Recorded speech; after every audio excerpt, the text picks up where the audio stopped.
From the point of optimization, we always prefer using a single circuit to accomplish multiple kinds of operations.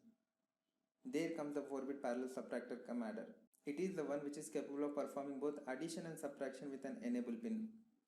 Let me consider this is my enable pin or the control pin. Here if you take the same example, A is equals to 1101 and B is equals to 1011. Initially, if you could observe the operation of XOR gate, it is much similar to inverter. If you see the truth table of an XOR gate, if A, B are the inputs and Y is the output, 0, 0 will leads to 0, 0, 1 will give result 1, 1, 0 will give the output 1 and 1, 1 will give the output to be 0. If you observe here, when the input is 0, when any of the input is 0, then the output will be the replicate of the other input. When the input A is equals to 0, then Y will be acting like B. Similarly, when the input, any of the input is 1, then the output will be a inverting operation of Y. When the input A is 1, then I can assume the Y is equals to B bar. Since this is 0, will replicate 1. This is when we get the output as 0. From this, I can say that all the XOR gates which are performing here will act as a ones complement circuitry. This could be explained with an example. Initially, the value I have taken for A is 1101. So MSB part with 1, 1, 0, 1. Similarly, B with 1011, 1, 0, 1, 1. Now, if I am assuming this enable to be 0, what happens? If enable is assumed to be 0, then if A is equals to 0, then the output will be replicate of B. So whatever the input I am giving will be assigned here. Whatever the input I have given will be assigned here and here as well. Okay, if that is so, initially the input is 1 here and the input here is also 1. So 1, 1 will give me 0 with a carry of 1, which is propagated to the next stage. So this is the output 0 I got with a carry of 1 here. Again from this, there is a 1 lying here and there is a 0 lying here. So this 0 followed by 1 will be assumed here.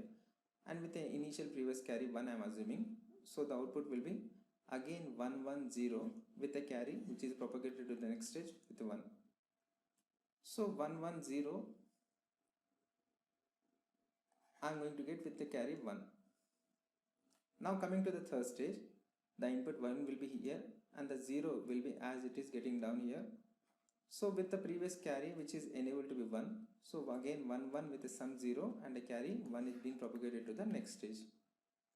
The same is with here too, 1, 1, 0 with a carry 1 is propagated to the next stage. Finally in my last stage, the 1A which is lying here and the B1 which is present here along with the previous carry which is 1 again generated here. So all 1 will replicate 1 with a 1.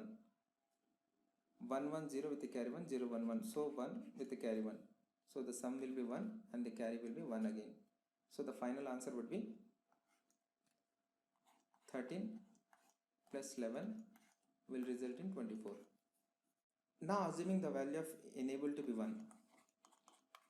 So if I am considering one of the input is 1 according to XOR gate, then the output will be the complement nature of the other input. So now assuming this value to be 1, then because of 1 I am going to get a complement of this will be 0. Because of 1 I am going to complement of this will be 0 again. Because of 0 a complement of 1 will be getting. Because of 1 a complement of 0 I am going to get it.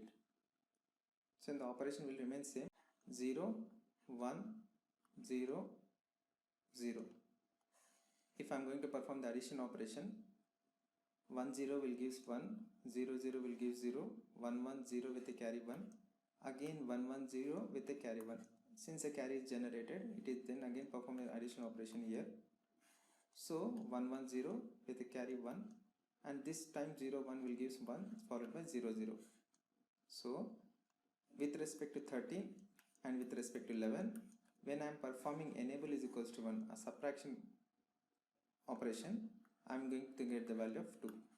The problem with this reversible logic circuitry is its large number of gates, high complexity at the computational increases and high quantum cost too. Thereby one of the reversible logic gate we will be discussing is the Feynman gate and the Friedkin gate.